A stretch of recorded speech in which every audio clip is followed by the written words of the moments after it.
আমরা জানি যে আল্লাহ রাসূল সাল্লাল্লাহু আলাইহি ওয়াসাল্লাম একজন শিক্ষক ছিলেন, অসাধারণ অনন্য একজন মার্ভেলাস শিক্ষক ছিলেন। শুধু শিক্ষকই ছিলেন না, বরং তিনি শিক্ষকদেরও শিক্ষক ছিলেন। এবং তিনি নিজ হাতে এমন কিছু শিক্ষার্থী তিনি তৈরি করেছিলেন, গড়ে তুলেছিলেন, যারা এই পৃথিবীর ইতিহাসে শ্রেষ্ঠ প্রজন্ম হিসেবে স্বীকৃত। খয়রুল কুরুন, the best generation ever on earth, এই পৃথিবীর শ্রেষ্ঠতম প্রজন্ম হিসেবে তারা স্বীকৃত হয়েছেন।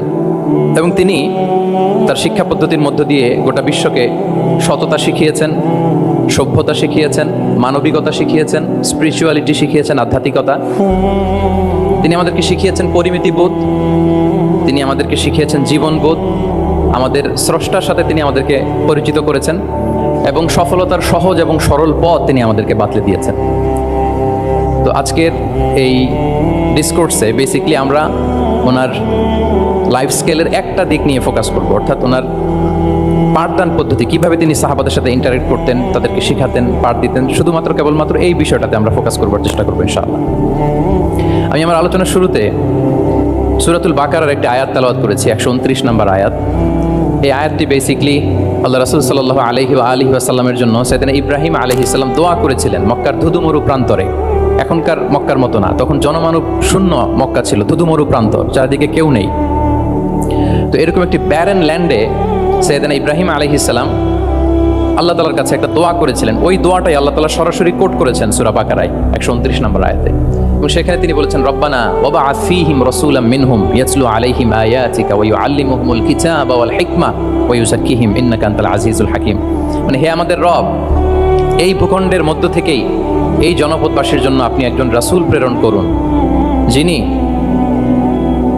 আপনার নিদর্শন সমূহ তাদের সামনে পাঠ করে শোনাবে, যিনি আপনার কিতাব তাদেরকে শিক্ষা দিবে, তাদেরকে পরিশুদ্ধ করবে, তাদেরকে প্রজ্ঞা শিখাবে, পরিশুদ্ধ করবে। এবং নিশ্চয় আপনি পরাক্রমশালী, নিশ্চয় আপনি প্রজ্ঞাময়। এই দোয়াটি ছিল সাইয়েদনা ইব্রাহিম আলাইহিস সালামের। এবং রাসূল সাল্লাল্লাহু আলাইহি ওয়াসাল্লাম আগমনের প্রায় 2500 বছর আগে ইব্রাহিম আলাইহিস সালাম এই দোয়াটি করেছিলেন। 2500 বছর আগে, যখন কেউ ছিল না মক্কায়। মক্কা ওয়াজ এ টোটালি ব্যারন ল্যান্ড, কোনো গাছপালা ছিল না, কিছু ছিল না। সেই দোয়া আল্লাহ তাআলা কবুল করেছিলেন। এবং এই দোয়ায় বেসিক্যালি তিনি আখিরি নবীর জন্য 4টা ফিচার কামনা করেছেন, যে আল্লাহ এই 4টা ফিচার দিয়ে আপনি নবী পাঠাবেন। এর মধ্যে একটা ছিল ওয়া ইউআল্লিমুহুমুল কিতাব, যে এমন নবী যেন হয় তিনি এই জনপদের লোকদেরকে কিতাব শিখাবে। কি শিখাবে? কিতাব। ওয়া ইউআল্লিমুহুমুল কিতাব, তার মানে রাসূল সাল্লাল্লাহু আলাইহি ওয়াসাল্লাম তিনি যে শিক্ষক হয়ে আসবেন, তিনি যে আল্লাহর কিতাব পৃথিবীবাসীকে শোনাবেন, তেলাওয়াত করে শোনাবেন, শেখাবেন।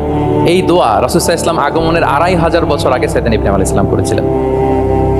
এবং রাসূল সাল্লাল্লাহু আলাইহি ওয়াসাল্লাম নিজেও বিভিন্ন হাদিসে ঘোষণা করেছেন যে আমি শিক্ষক হিসেবে প্রেরিত হয়েছি। ওয়া ইন্নামা বুইসতু মুআল্লিমান, আমি এই পৃথিবীতে শিক্ষক হিসেবে এসেছি। রাসূল সাল্লাল্লাহু আলাইহি ওয়াসাল্লাম দুইটা গ্রুপ দেখলেন মসজিদে, এক গ্রুপ তারা জিকির আজকার করে, আরেক গ্রুপ তারা রিসার্চ করে, গবেষণা করে। রাসূল সাল্লাল্লাহু আলাইহি ওয়াসাল্লাম বললেন দুই দলই ভালো কাজ করতেছে, কিন্তু রাসূল সাল্লাল্লাহু আলাইহি ওয়াসাল্লাম যারা গবেষণা করতেছে, পড়াশোনা করতেছে, ফিকহ নিয়ে আলোচনা করতেছে, তাদের সাথে যেয়ে বসে গেলেন। আর তিনি বললেন ওয়া ইন্নামা বুইসতু মুআল্লিমান, আমি এই গ্রুপকে প্রায়োরিটি দিয়েছি কারণ আমি নিজেই শিক্ষক হিসেবে প্রেরিত হয়েছি। তারা অজ্ঞদেরকে শিক্ষা দিচ্ছে, জাহেলদেরকে, যারা কিছু জানে না, জ্ঞানের ছোঁয়া যাদের মধ্যে লাগেনি, এই গ্রুপ তাদেরকে এনলাইটেন করছে, আলোকিত করছে। ফলে আমি তাদেরকে প্রায়োরিটি দিলাম, তাদের সাথে বসে গেলাম। ইন্নামা বুইসতু মুআল্লিমান, কারণ আমি পৃথিবীতে শিক্ষক হিসেবে প্রেরিত হয়েছি। তাহলে ইব্রাহিম আলাইহিস সালামের দোয়ার ফসল তিনি, হি কেম এজ এ টিচার, কারণ ইব্রাহিম আলাইহিস সালাম দোয়া করেছিলেন আল্লাহ এমন নবী পাঠাবেন যিনি ইউআল্লিমুহুমুল কিতাব, এই জনপদের লোকদেরকে কিতাব শিখাবে। এবং রাসূল সাল্লাল্লাহু আলাইহি ওয়াসাল্লাম নিজেও বলেছেন আমি শিক্ষক হিসেবে প্রেরিত হয়েছি। এবং জ্ঞানার্জনকে রাসূল সাল্লাল্লাহু আলাইহি ওয়াসাল্লাম বাধ্যতামূলক করেছেন, ম্যান্ডেটরি ফর অল।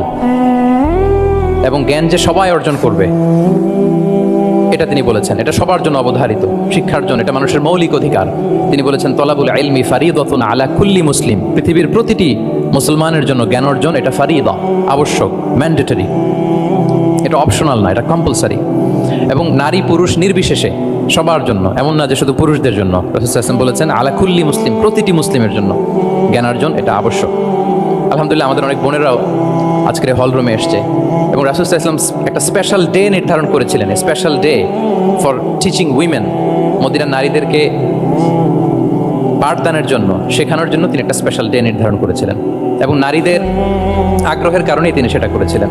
তারা একবার এসে রাসূল সাল্লাল্লাহু আলাইহি ওয়াসাল্লামকে বললেন যে গলাবানা আলাইকা রিজাল ফাজআলনা ইয়াওমান মিন নাফসিক, হে নবী, আমাদের মনে হচ্ছে পুরুষরা বেশি প্রায়োরিটি পেয়ে যায়, আপনি আমাদের জন্য স্পেশাল একটা ডে নির্ধারণ করেন, একটা দিন, যে দিনে সে আমরা আপনার কাছ থেকে অনেক কিছু শিখবো, জানবো। ফাওয়াআদাহুন্না ইয়াওমান লাকিয়াহুন্না ফীহি ফাওয়াআদাহুন। রাসূল সাল্লাল্লাহু আলাইহি ওয়াসাল্লাম তাদের এই আবেদনের প্রেক্ষিতে মদিনার নারীদের জন্য একটা special day for teaching women, মদিনার যে কমিউনিটিতে নারীরা ছিল তাদের জন্য রাসূল সাল্লাল্লাহু আলাইহি ওয়াসাল্লাম স্পেশাল একটা ডে নির্ধারণ করেছিলেন। এবং সেদিন পুরুষ সাহাবীদেরকে গুরুত্ব না দিয়ে তিনি শুধু নারীদের, বোনদের কোশ্চেন নিতেন, তাদেরকে তিনি পাঠদান করতেন, শিক্ষাদান করতেন। এবং জ্ঞানার্জনকে, জ্ঞানের আলোকে ছড়িয়ে দেওয়াটা, এটা ছিল রাসূল সাল্লাল্লাহু আলাইহি ওয়াসাল্লামের মূলত মিশন। জ্ঞানের আলোকে তিনি বিশ্বময় ছড়িয়ে দিতে বলেছেন।